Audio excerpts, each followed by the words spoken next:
Chapter 30. The Androgynous. Having ushered in the metamorphosis of gender, the goddess would now take it to the next stage and level, the Asinu, Kurgaru, Kalu and Gala. It is one thing to demasculinize the one and defeminize the other, but it is another to superimpose the one onto the other, or to merge the two. But this was her power. It could be seen in her worship and priesthood, her priests and ministers, her temple singers, and her ritual performers. The Asinu, the Kurgaru, the Kalu, and the Gala were known for publicly bending and breaking the parameters and definitions of gender. They were men who had taken on the appearances and attributes of women. As Ishtar had masculinized herself, her male priests had feminized themselves, or had been feminized. They made themselves to appear as women. They dressed in women's garments. They made up their faces. Today they would be called cross-dressers, transvestites, non-binary, bigender, or androgynous. The return of the androgynous god. So the cult of Ishtar overflowed, not only with sexuality and promiscuity, but androgyny. Ishtar herself, a female with male attributes, was an embodiment of androgyny. So too were her priests, as males with female attributes. One writer observed of the goddess. Her androgyny is attested to in her cultic personnel, which included eunuchs and transvestites, and during her festival young men carried hoops, a feminine symbol, while young women carried swords. So what would happen if the spirit of Ishtar took possession of American Western culture? We would expect to see the merging of male and female, the confusing of the two, the feminization of males and the masculization of females. And this too is exactly what happened. A strange thing accompanied the phenomenon. To speak of a man as being particularly masculine or manly, or as especially possessing male traits, was now increasingly looked upon with disdain. Similarly, to speak of a woman as being especially feminine or wifely fell into disfavor. If possessed by a male, maleness became a negative attribute. If possessed by a female, femininity became an attribute of little value, a retrograde. On the other hand, if male traits were possessed by a woman, they were now to be celebrated and admired, and female traits, if possessed by a man, were now to be applauded as a virtue. What could account for such a strange inversion of nature and reality? It was all in keeping with the spirit of the goddess who specialized in the masculization of women and the feminization of men. The problem of biology.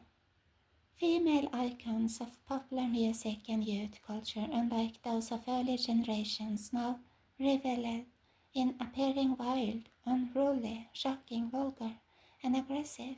Many of their male counterparts, on the other hand, would adorn themselves with eyeliner and lipstick and other trappings of femininity or androgyny. Cosmetics were now increasingly sold to male customers. Attempts were made to masculinize women's fashion and feminize the fashion and appearance of men.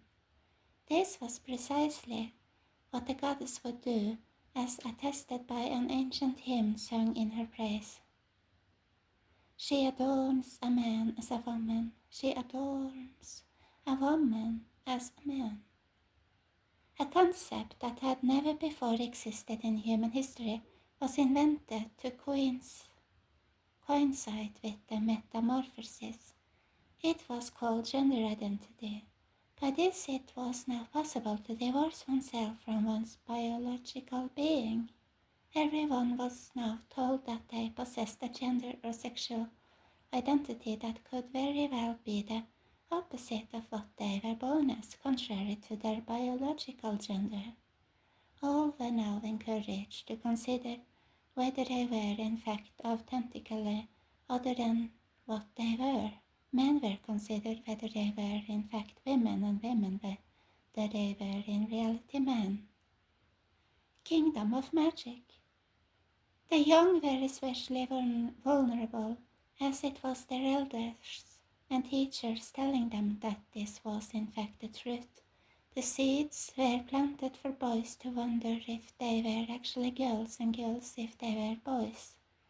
Dresses, they were told, were for boys as well as girls. Girls could be princes and boys could be princesses. Age-old fairy tales now had to be altered in order to ensure that princes no longer rescue the princesses, and that the princesses now possessed a sufficient number of masculine attributes. And if a boy or girl desired to see their favorite fairy tale characters at Disney World, he or she would find that boys and girls no longer existed. The two words had now become a profanity never to be publicly spoken by the keepers of the Magic Kingdom. They had been made to magically disappear. It was all magic, the magic of the goddess. Ishtar's Storybook Hour.